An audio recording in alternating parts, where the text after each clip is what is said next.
I asked my mom the other day if there was any way I could college rodeo without the college. And we got on and pulled left and right, and we opened that gate up. And they're going to say flying lead changes, and I want to hear his response. Yeah. And he's, stop, you're done. S-T-O-P. You know what that means? Yeah, I already said it, now I'm going to spell it. Yeah. He says, as far as my wife knows, the horse costs Oh, that's $15,000. good. The first thing that goes through my mind is they're going to see me crawling through this yard and think the new ag teacher's coming home blind drunk. But if every time you drop your reins and you tap your horse with the right leg and he runs smooth off, Yeah. and people, Were you good enough to go? well, so they turned the cow out. Today we're going to talk about picking the right horse. I get calls and messages from time to time about when people want to pick a horse to buy and they're wanting to get into the industry, whether it be in the ranch riding or reining or just a general trail horse. I get calls all the time, people wanting to get a horse. Sometimes it's a family horse, ranch horse, or a client wants to start showing, and during the time they want to start showing, they want to pick a horse for whatever discipline they're going to go in. And I'm going to walk you through some of the process on how I like to pick the right horse. It doesn't apply to everybody. It's just how I do it in order to set things up for success. And there's kind of a plan or a manner in which I go about this in order to structure it to where we make the good decisions that we can hold people to their goals. The biggest problem is my job is to hold them accountable for what they're going to purchase and be sure they stick to their goals. Because oftentimes people will deviate from their goal. They start out looking for a reiner, and before long they've sent a lot of messages to me off Facebook groups or auctions, and they're looking at something that's straight cowbred and it's not going to be a good fit. So either they've changed their goals, which I'll mention, or they're just not staying focused and on track with what their original plan was. So I'm going to go over some things. And so the first thing, I like to work backwards on everything, and that's in about everything I do, especially picking a horse. So the first question I like to ask everybody is, what are you going to do with the horse? What are your goals? What discipline do you want to do? How often can you ride? Things like that. The next thing, after we establish that, we kind of start working backwards, and after we've picked the discipline, we need to look into what's your budget. What's your budget, and can we purchase a horse in the budget that you have? And also, when you are picking a horse or making a purchase, I kind of look at things a little different in this way too, because I always want an exit plan. So here's an example of that. If you purchase a horse that's 14 hands and you're purchasing this horse for reining, that really is an imperative on the reining. It doesn't matter if it's, tall, short, whatever. If it does the job, if it's a good mover, if it wants to stop, all those things are good attributes for that horse. However, hey, I get this all the time. People say, well, I'm never going to sell him. I love him. It's a forever home. But life throws circumstances and things do change. And during this change, sometimes we have to go a different direction and sell our horse. And I like to keep in mind when we're doing this that I always want a little bit of an exit plan, and there's ways you can set that up to where it's easier to either recoup your money from whatever you've spent on the horse through training and the purchase price and everything of that nature, all the way back to where you can recover most of it. And there's some things to do here and to keep in mind when you're purchasing the horse, just in case that 14-hand reining bred horse doesn't work out. So for example, if you buy the 14-hand reiner and say it's sorrel, so that horse really needs to work in the reining. If it doesn't, here's some options of where it might go. There's a lot of need now for breakaway horses. It could probably do that. As far as tie-down horse, it could possibly, but preferably needs to be a little bit bigger and stouter. If it's very stout, it still may work in that area. Heading horse, probably not going to work. Barrel horse, probably not going to work. Now, you could still use it at play days and things of that nature, but then again, you are getting into a different range of pricing on what people are willing to give. Another thing you keep in mind, and hey, look, most of your performance horses, the good ones, they're sorrel, promoted in the industry because of what they done or won and how they perform, not what they look like necessarily all the time. They didn't just buy them because they were pretty. However, when you have a horse and you purchase a horse, if you do have some color, that's going to make them a little easier to sell probably also. The third thing would be, not only we have size, we have color. Another thing is a gelding, stallion, or a mare. In some industries, they prefer geldings over mares, especially if you're going to sell that horse as just a general ranch horse or family horse. There are a lot of people that prefer geldings over the mares. Now, if you get in the performance world, probably a mare is going to be more favorable as far as recouping some of your money. Another thing is pedigree. If you buy a straight reining horse, you're probably not going to be able to market that horse in a cow event. I'm not saying they can't do it, but it probably won't catch as many looks as if you had one way more cow-bred than just straight reiner bred. So that's something to consider if your horse doesn't work out for you. And so what I want is as many options as I can as an exit plan. So if I purchase a horse that's cow-bred, it's 15 hands, and it doesn't work out in the rein cow horse or in cutting, there are many, many options now on where that horse can go. For instance, if it doesn't work out real great in the cutting, it still may be able to do the rein cow horse. It depends on how good of a mover it is and how trainable it is and so forth. Now, also, it could go into the breakaway. It's really big, like I mentioned before. The calf roping, it being 15 hands, it could probably be looked at by people looking for prospects for heading and heeling, where they require just a little bit more stouter horse and probably a little bit more bone on them, just due to taking hits and things of that nature.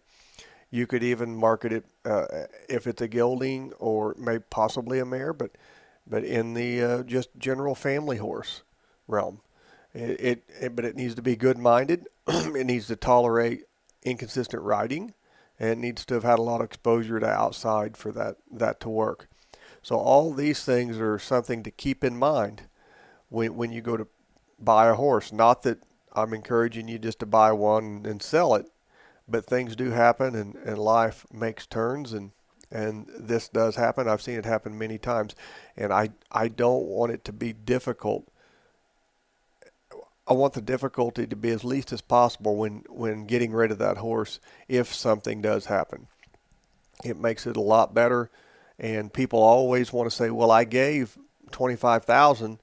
Why are you telling me now that you can only get 15 for my horse? Well, the market may have changed.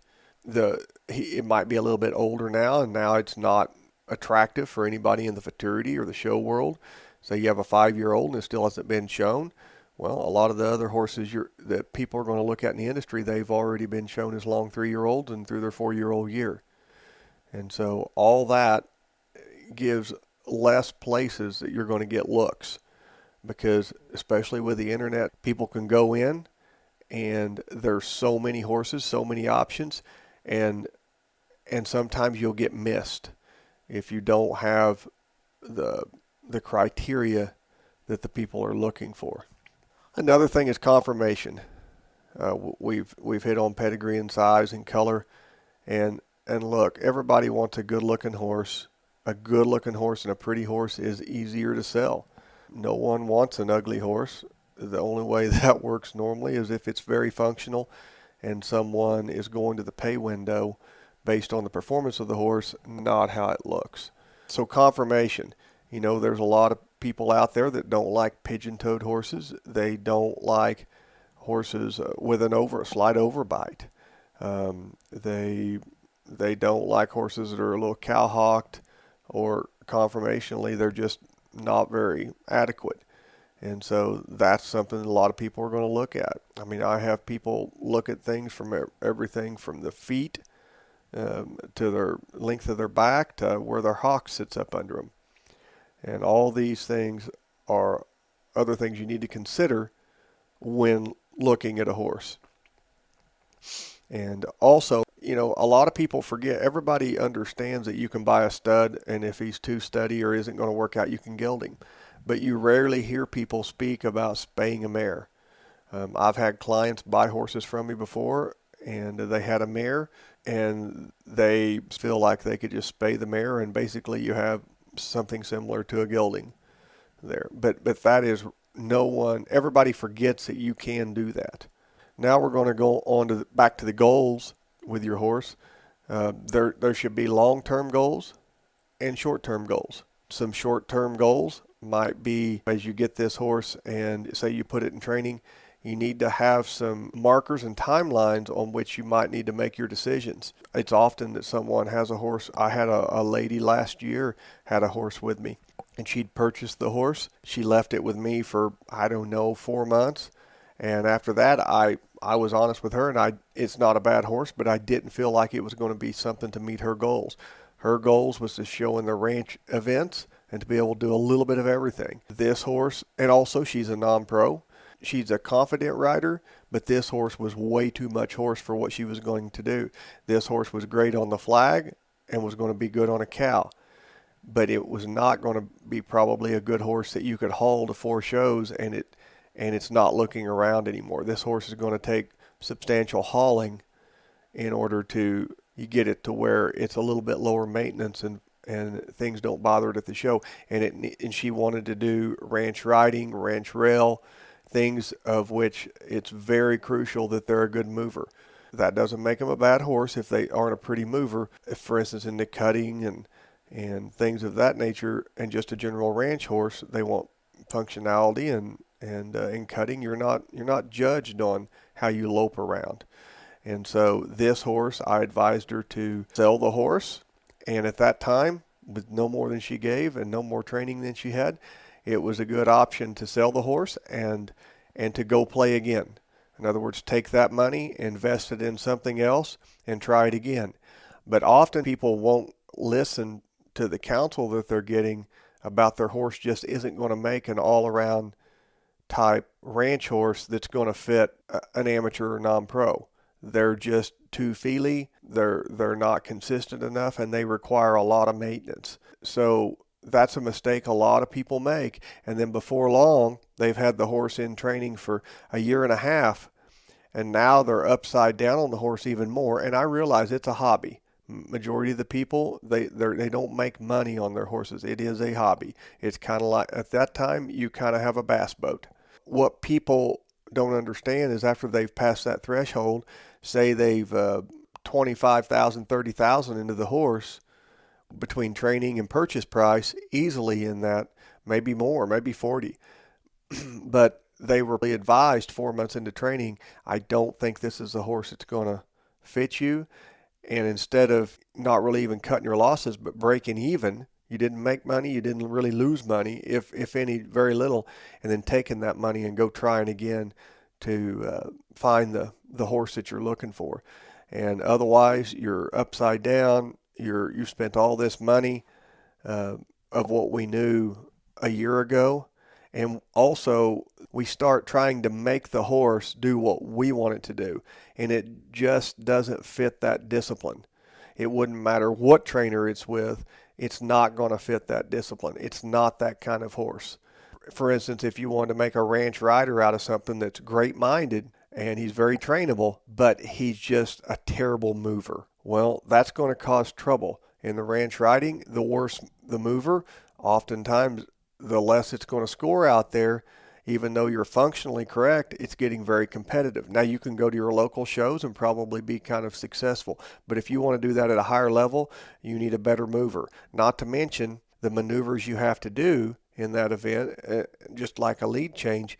The better mover you have, the more naturally that comes, and the easier it is to train that. It's just more natural to a horse. If you want something that's more cow oriented, those horses are going to come with a little more responsibility, going to be a little more watchy as a rule. That's what enables them to do their job. They're the kind of horses you show them what you want, then you leave them alone. Versus on the other side, you have a reiner or ranch trail horse, and you don't want them making decisions ahead of you. You have to teach them, help them to understand the maneuver and get them broke, but then After that, it's basically a game of Simon Says. You don't want them getting ahead of you, running off in a rundown, or changing leads every time you come across the top of the circle. So then you maintenance them and try to keep them honest and solid. So short-term goals, be sure to have some timelines on when you're going to evaluate and find out, is this working? If it is working, is this horse going to meet the goals I have? For instance, if you just want a play day horse, that's one set of guidelines you're going to follow as far as how talented does the horse have to be. If you want to do open shows that are local, where it doesn't take a substantial amount of talent to be successful, that's fine too. If you want to go to the AQHA World Show, it's going to take more, and on and on and on. NCHA, NRHA, whatever it may be. It's whatever level you want to show on. And you have to keep that in mind going through this process. It's not that it's a bad horse, but it's not going to meet your goals of what you wanted, and that's a horse, say for instance, to go to the AQHA World, and no matter who trains that horse or what you try to force that horse to do, it's not going to be that caliber. And often when that happens, the horse gets more irritated. It doesn't like its job as much because you're trying to force things, and you're trying to basically take a fish and try to make it walk on land. And it's just not going to work. And if you do get it to work some, it's not going to look real pretty. Probably a lot more ear pinning, tail swishing, and things of that nature. However, if you back that horse out and maybe start doing work on it, say, make it a roping horse or something, you may think, man, this horse is really awesome at this. This is more its cup of tea. Be sure to have that as short-term goals. Long-term goals, just think long-term. How long are you planning on having it? How long are you planning on being able to show based on maybe your age, or are you going to graduate to a new horse? And this is a stepping stone. You need to have some long-term goals. Is it futurity your long-term goal, or is it the Derby, or is it showing it in aged events, or in the roping industry? Is this a horse that I don't mind taking several years to train it because it's going to be a low number, say a number 4, number 5 roper, and it needs to just score well, run just enough, and be consistent, and not try to get ahead of us, not take a lot of maintenance. And so that's something to keep in mind. Next thing we're going to cover is, when you buy this horse, what are your plans for the training part of it if it's unbroke? Are you going to do the training, or are you going to hire a trainer to do the training? And if you're going to do it, it's very, very important to be honest with yourself on how much time you can commit to it. I know everybody gets excited in the beginning, and it's a new thing, and everybody's gung-ho, just like the gym after New Year's Eve. Until February, it's super busy, and you go back in there March 1st or earlier, and it's practically empty. You can't just operate on the emotion. Good horse training is boring. It's consistent, and it's not very much a day, but you have to be consistent every day and keep, you're there for them the first year and a half at least, maybe closer to 2. You're there for them, and as they get more broke, you try to get them to be there for you and to get solid. And so it's really important, be honest with yourself, how much time you can commit and what's your level. What is your level, and does this horse fit your level for something that you can start and train on your own, or maybe with a lesson once a week or whatever it may be? Because a lot of people overestimate their ability, and they might have trained a horse in the past, and that horse was just easy.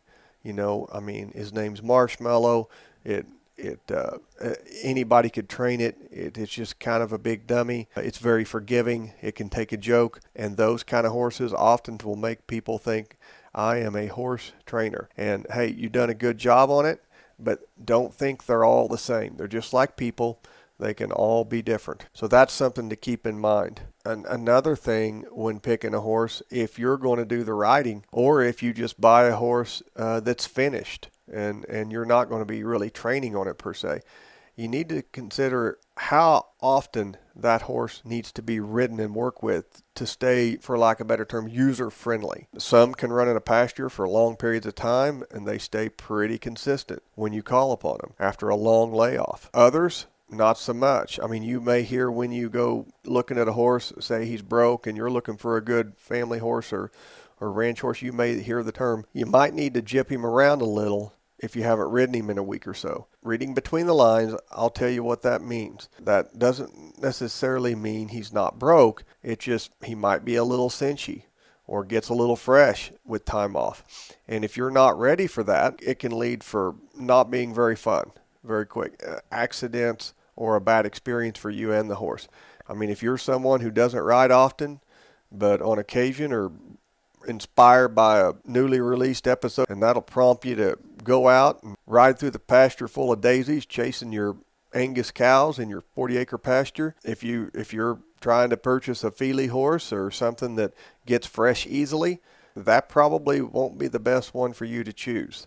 So you got to be very, very, very honest with yourself on how much you can commit to it, and get a horse that's user friendly and that's had a lot of riding. It don't have to be, this is a family horse. It doesn't have to be super tuned or anything, like super light and feely and all that, but it needs to be very forgiving, and it needs to be something that will be okay with some time off. And typically that's not something you're going to find in a 3-year-old. I'm not saying it doesn't happen, but typically you want something with some age on it that's been hauled a lot, been there, done that, has had a job, and I think that will increase your chances of success. That was if you kind of have your own horse, training your own horse, or buying a finished horse. Say we're going to buy one that's a prospect, and you're going to be sending it off for training because you're not going to do it. How much money are you willing to spend on training per month? And not to mention just how many years are you willing to put in it? If you're someone that likes the journey and wants to be the owner and come ride it every so often after it's well started, trainer agrees with it, I highly suggest you listen to your trainer. There's times when horses are more impressionable than others, and if you don't know what you're doing very good, if you get on that horse and start riding it, that horse is still very impressionable, and you are the trainer. Whether it's good training or bad training, you're still the trainer. The horse doesn't know the difference. And so sometimes you can get in the way and really make life a little bit harder for your trainer by coming and just demanding that you ride your horse once a week, because you are paying them and you are wasting your money if it's not a real forgiving horse or a horse that's in a vulnerable part of its training. Because whatever you do, the trainer's going to have to get back on, fix, or correct that. And that's time he could be spending advancing your horse. So really, you're just wasting your own money there. Training can add up. It's not hard to invest another $12,000 to $20,000 per year into your horse while it's in training. If you figure up what everything costs per month now, I mean, there will be a variance in that, but that's something to keep in mind. And at first, you may say, wow, that's a lot of money, $12,000 to $20,000 a year. You might think that can't be right. Well, I'll give you a little breakdown on a conservative estimate of where I come up with those numbers. And training board at a trainer, anywhere from $1,000 to $2,000 a month. And yes, there are people doing it for cheaper, but if you want someone that's worth the time to put a horse in training with and has enough knowledge to advance your horse, and someone that's been in the business for quite a while, you're going to pay for that. They have a set of skills that's taken them a long time to develop, and normally they're worth every dime of it. So you're looking at about $1,000 to $2,000 a month there. The farriers, it's going to cost you probably anywhere from $100 to $150, and I've heard of it costing up to $225 per shoe-in. Well, at $150 every 6 weeks, in 1 year, you're spending $1,300. Hauling to shows or anywhere for that matter to season your horse. It's very important that if you have your horse in training, that when the trainer feels it necessary or it's ready to start hauling, that you allow them and you pay them to haul your horse. I've seen this happen a lot. We've had it happen at the barn. I've taken and ridden horses for people, and they're not real keen on the idea of paying for hauling or day fees or anything like that. Say you're going to a show, you have an extra stall, extra slot in the trailer, and the horse could really use being exposed to a new place and ridden around. There's a lot of people that don't want to spend that extra, and those kind of people oftentimes get those horses home, And they're pretty broke at the trainers, even riding out in the pasture, maybe at the trainers, or something that the horse sees every day. They get the horse home, they're not going to ride it as often, and then they start hauling it to a play day or show, and they think this horse is not broke all of a sudden. It's not that it's not broke, but you do have to go through the hauling experience. You have to haul these horses and let them see the sights and sounds. If you don't, and when you're doing that, you can't try to train on them. Just take them somewhere and relax with them. Let them ride around. Ride them once a day, ride them twice a day. But low stress. We just took one last weekend that's never been off the place other than when she arrived. And we had an extra stall, went to the horse show. When I had some downtime, I took her, rode her in the warm-up pen. They had trail set up. I went in and cruised her around that, and it was set up for success. Each of those pens had a lot of horses in them, and our horses typically ride in traffic very well because there's always a lot of traffic in the barn where we're at. I mean, we might be giving a lesson loping circles in one area, and there's a first drive being put on a colt at the other end, and it's bucking on a lunge line or whatever it may be. So it's good to take those horses when you take them away for the first time, set it up for success. Don't take them in there. You can, but don't. It would be better if you'd take them in there when they are a herd animal, and ride them around those obstacles or around the walls, signs, whatever it is, with other horses in there. You can do it by yourself, but you have to have a lot more grace and patience when you do that. But like I said, they're very impressionable. If they spook us something and everybody wants to point their head right towards you and kick them in the belly, you're just convincing them that they were right to be scared of it. And so try to set yourself up for success when you do that. As a good trainer will do that also. And it's something that is money well spent if you will allow your trainers to take these horses, and if they have availability, take them to the shows and ride them some. Not to mention, it gets them used to being stalled and the routine there. You know, some horses don't stall well for quite some time. They're used to running in a pasture. But sooner or later, even if you go trail riding, there's a lot of people that go trail riding and stay at little facilities, and they normally have a small corral stall, wooden stall, or maybe it's pipe. But that horse will have to be there overnight. And the horse that runs in the pasture at home that you brought, it acts pretty good running on the pasture. But you go to taking them places and say it rains the first day, you didn't get the horse out the second day, it's great, and you're ready to go trail riding. You pull the horse out, you treat it like any other day that might be at home when it is in a pasture, and you get on the horse and the horse is full of it. And you didn't run it around. You didn't see the signs of it kind of humping up when you cinched it. You didn't see the signs of it's just a little fresh. It's not a bad horse, just a little fresh. Picture you, if you got cooped up in a 4x8 prison cell for 2 or 3 days, more than likely you couldn't leave that cell and be ready to learn something right off the bat. You're going to need to move around, have some free time, or at least get the edge off before you could learn anything. And can you imagine doing that with kindergartners? If you have a storm, say a snowstorm, and they're cooped up in the house for a week, and then snow melts, and on Monday we send them to school. That teacher, especially the lower grade levels, they need to have a little bit of a recess and a little bit of grace with those kids, because they've done nothing for a week other than be cooped up in the house with their mom and dad. That's something you need to keep in mind. Don't be naive to that and ignorant to that, because it will turn your experience south. That's on the hauling. Highly recommend it, whatever it costs. You're looking at, it depends on how much your trainer hauls and everything, but you could easily spend $3,000 a year on that, between mileage and a day fee at the show, and or however your trainer charges it, the stalls, and so forth. Because they're not being entered, more than likely they're just being ridden around. So however you and your trainer work that out. But that's another $3,000. Vet and wormer, dentistry, and any other maintenance your horse needs to receive. This is very conservative, but you could figure that to be anywhere from $1,500 to $2,500 a year, and that's conservatively. All this total based on the average conservative total that I just shared with you, we're looking at around $17,800 or in that vicinity. Just something to think about. These figures none of these figures will change whether it's a good horse or a bad horse or a Palomino or a Sorrel. That's just kind of run-of-the-mill things that come with having a horse, just like shoeing a horse.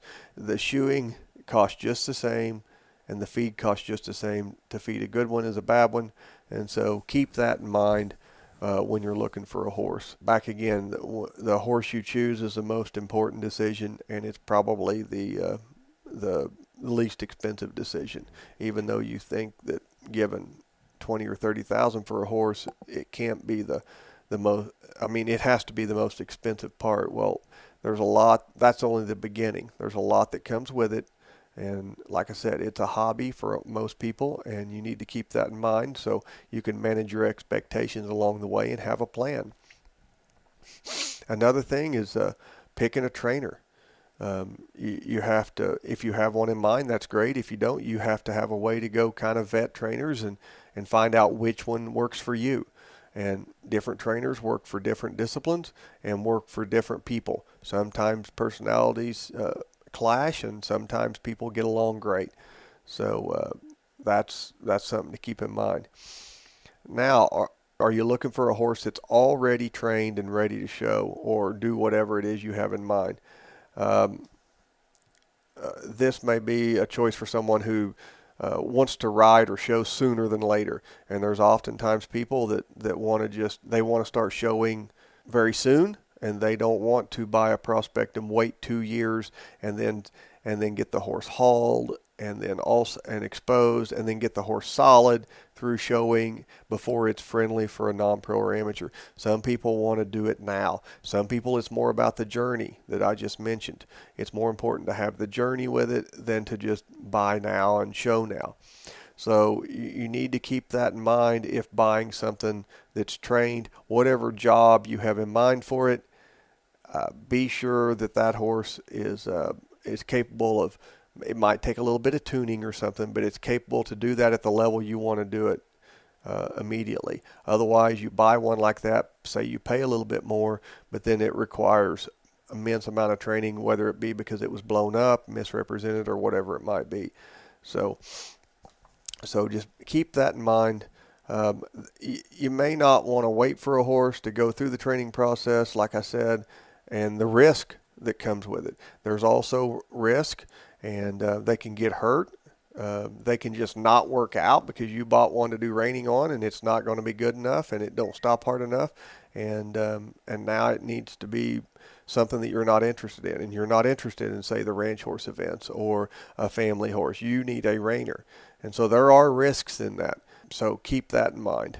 Everybody has their own journey and own thing they want to achieve. Many people have seen something that inspired them, which could be in the show pen or just owning a great using horse to perform tasks around the ranch. Just keep in mind, stick to your original goal and try not to deviate from it. And I feel like your consultant, whoever you're consulting with, a big part of their job is they don't pick your goals, but they just kind of hold you accountable and kind of a coach and keep you headed in the right direction. And I think that's very important. Another thing, if you're going to get a show horse or any kind of horse that's broke, what is your ability to pilot the horse in that discipline or whatever you're wanting to do with it? I think a lot of people are not very, the easiest person to fool is ourselves. And so we have to assess our own ability and be honest with ourselves. And that goes back to a little bit ago when I mentioned as far as buying a horse, it requires more riding or less riding based on, and that horse is not a bad horse either way, but find out what you need to offer to the horse as far as to keep him working in a manner that would be satisfactory to you, whether it takes riding 4 or 5 times a week or it can be rode twice a month. And so aside from buying a horse, just because it's pretty, this ranks number 2 on my list of people mistakes when purchasing a horse.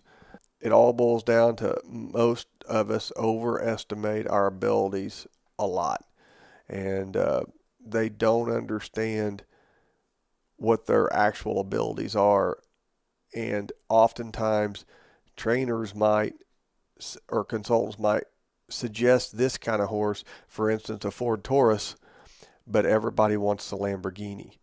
But they cannot drive the Lamborghini. It's too sensitive. The gas pedal's too sensitive. The steering is too sensitive.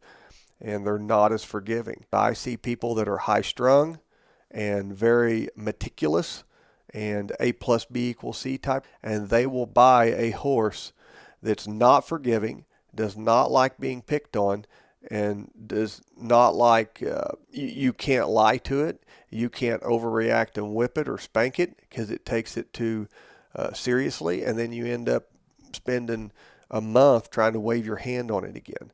And the people that purchase those are the people oftentimes that don't need them.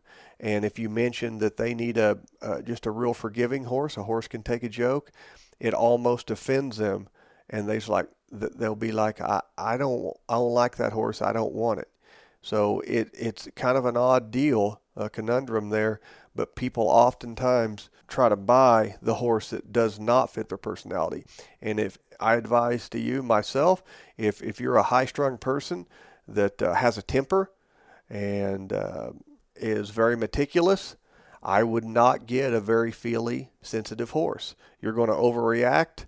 The horse is going to overreact, and you guys are going to have a love-hate relationship. And it's not going to be good, and it's a frustrating journey. And remember, this is supposed to be a hobby for most people, and no one wants to go out dreading messing with their hobby. But that can all be avoided by making the right choices up front. If you have someone that's real laid back, nothing bothers them, they're very stoic, they don't have a temper, oftentimes they can get along with a little more sensitive horse because they're a little more fair to them, and they are not going to betray the horse as easily. Okay, so that's something that I like to keep in mind when trying to find something that'll match a client. And it's very, very, very important. A lot of those people that'll let stuff slide just a little bit more and not be overreactive and have a temper, they are a lot more likely, in my opinion, to get along with that more high-strung, sensitive, feely horse. Another thing that I get to hear a lot when people are assessing their own ability, this phrase here: I've rode horses all my life. My dad had horses, my grandfather had horses, and my great-grandfather had horses. Well, that still doesn't say anything about your ability. It just, a lot of, what am I trying to think of here? People are overconfident with what their abilities are. And oftentimes that can lead for a disaster on a horse. It could lead to an injury or a trip to the hospital or just a bad experience. And just remember, the easiest person to fool is ourselves. So when people or consultants or your trainer or someone that you're seeking advice from are trying to warn you about buying a certain horse, they're also looking at your abilities oftentimes, or if not, they should be. They're trying to help you, and they should be trying to help you, so you need to really be careful and be honest about your own abilities, regardless of what you've done growing up. Horses can be very forgiving oftentimes, and I'm amazed sometimes that people have even lived to be 30 years old riding horses on the farm, because they come to the barn and I see where they walk around horses, how they walk around horses, how they get on a horse and just kick it in the belly and it takes off, and I'm watching, and the horse is clearly humped up and the rider is oblivious to it because the horse has never planted them in the dirt. And if and when it does, oftentimes I hear out of nowhere, he just bucked me off, and they don't consider the whole circumstance that goes along with it. So it's really important that you know and understand your own abilities. And when someone tries to point it out to you, don't be so offended. We all started at the same place as far as being a good rider or horseman. None of us were born with this, contrary to what you've been told. And so keep that in mind, and have an open mind and a little bit of a thick skin there. It'll take you far. It'll take you far. If you are going to do the kind of hands-on do-it-yourself stuff, I highly recommend that you seek out a trainer close and to try to take lessons or advice from them to either maintain the horse or bring the horse along. And try to make sure the trainer is as close as possible for the quality you're getting, because it's all going to rely on consistency. And consistency does not normally happen as easily if you have to drive 200 miles to your trainer. Okay, so to set that up a little better, try to have it as convenient as possible. If it's not convenient, you're probably, the odds say, it's a lot bigger chance that you are not going to follow through with it and be super consistent. And here's the next thing. You said, well, I don't have a trainer close, or maybe you do, but I know what you guys are thinking. You've got the internet, and you can just find out how to fix problems and run everything on there. I'll say that you would be correct. There is the internet, and however many of the solutions you're going to come across, they require timing and feel.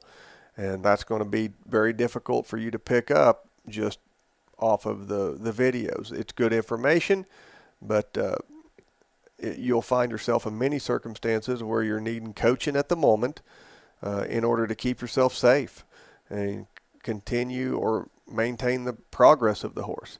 And I'm not saying it's not possible. It's just very difficult. It's very similar to going to your local bookstore and purchasing a book on boxing. Not the one that involves horses and cows, the one where you get punched in the face. And then you take the book home and read it over and over. You go buy the equipment, you shadow box, you punching the bag, and then one day you decide, hey, I've got it, and I'm going to enter in a boxing match in the ring. And you'll have the best plans that you could ever possibly have until you get punched in the face. It's because at that point, you'll first realize that the bag didn't hit back. Then you'll also realize your lack of timing and feel. There's no feel and timing in that. It's no different than watching a horse video and a training video, and they're good information. Most of them are correct, and they have a good philosophy behind them, but they just, timing in the feel, you need someone there right now. So you need to do yourself a favor and find a good horseman who can help you with it. And second, for sure, that they're a good teacher and a coach. And this will greatly increase your chances of success. And be sure, I can't stress enough that they're a teacher or coach. They're and horsemen, as a rule, more times than not, a lot of them are introverts. And you have to kind of learn off osmosis. There's nothing wrong with that. It's just that they might not be the best setup for being your coach or your teacher. And don't always judge someone on just how much they've won. There's a lot of good horsemen around that you've never heard of that might even mentor some of the top trainers that you know. So keep an open mind there, and don't think because you don't see them on YouTube or at the top of the winnings and the futurities that they don't know what they're talking about, because all they have to know is more than you, and they can help you. So have an open mind there, and try to check around and get references to see how good of a teacher and what other people's experience have been with them as a teacher or coach. Go, if they allow you just to come watch a day or two while they coach others. That might give you an indication if it's a good fit for you, because not only do you need a good fit for a horse, but you need a good fit for a coach or teacher also. Now, when it comes to making a purchase on the horse, you need to ask yourself, do you know a professional you can trust that you could use as a consultant in looking for a horse, and to go with you physically and look at the horse and see if it checks enough of the boxes? Oftentimes their eye and their experience will tell a different tale than you're seeing, and they'll see things and hear things and watch for certain nuances that may throw up red flags. And whatever they charge, it's money well spent. I've seen over and over mistakes be made by individuals making these purchases on their own, and they often end in costing them thousands of dollars in the long run. An example would be like buying a horse that doesn't fit the rider and their personality. A wound tight, like I said, meticulous individual paired with a fractious horse is not going to be a great recipe for success. It's just going to end in frustration and a bad experience for both horse and rider. Sometimes that person will just leave the horse industry, and we don't want that. We want you to stick around and have good experiences with it and enjoy them like we do. And, people go and buy a horse without riding it. And if you're buying a horse that's supposed to be finished and a good rider, you have to go ride the horse and take your trainer to ride it also, or your consultant, whatever it might be. And because otherwise you might bring it home and realize it wasn't as broke as the video indicated. Happens all the time. And maybe that rider's ability on the video is way surpasses yours. And he could lope circles and change leads on it. However, you can't even get it to trot to water. And so keep that in mind. Don't buy one if it's a riding horse without riding it, if you're going to be the one riding it. I'm not talking about unbroke horses or prospects. Oftentimes people buy horses that don't have good conformation or movement to support the discipline they want. And so keep that in mind. If your eye's not trained to recognize it, pay someone to come with you that can see that. Tell them what your goal is, and hopefully they can help you with that. Often the conformation and the movement gets covered up by this. Oftentimes gets overlooked when people let color cover up conformational blemishes. One of my tips is always, you're big on this color deal, picture that horse sorrel and see if you still like him. People buy a lot of horses just because, and I'll ask them why they bought it, and they said, well, it was pretty, or it came up to me in the lot and I just knew this was the one. I highly recommend you don't make emotional decisions when it comes to this. Have a goal, stick to it. If you don't trust yourself to do it, take someone who will hold you accountable because it'll pay off in the long run. You go to buying something just because it's pretty, but you want to perform in the pen, that horse, I'm not saying it doesn't happen, but don't let too much of the color and stuff cover up what you really want. A horse being built downhill and you want to do ranch riding or reining on it, it's going to be harder to train it for some of them maneuvers because its butt is 3 inches higher than its wither. I'm not saying they can't do it, but it's going to be harder, take a lot more maintenance.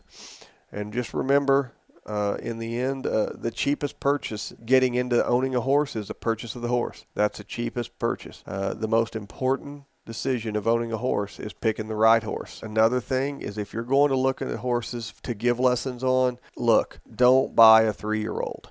I don't care if its name's Marshmallow and you can, ride it with Walmart bags. Don't buy a 3-year-old. That's probably not, you're just asking for trouble.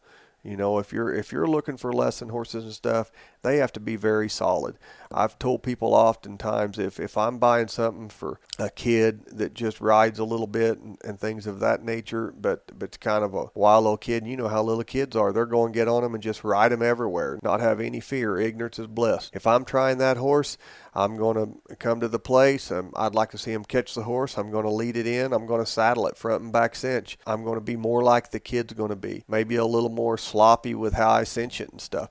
I'm going to step on the horse. I'll probably walk a few strides and take off at a lope. And that horse needs to take that. And you might say, well, what if it's cinchy? You're not being fair to the horse. Listen, it's not that it's a bad horse again. It's the fact that I'm wanting it for a kid. And what's a kid going to do most of the time? They're going to get on the horses and just ride them with no regard, crazy around the lot or around wherever they're at, the field, and they're not going to baby them any.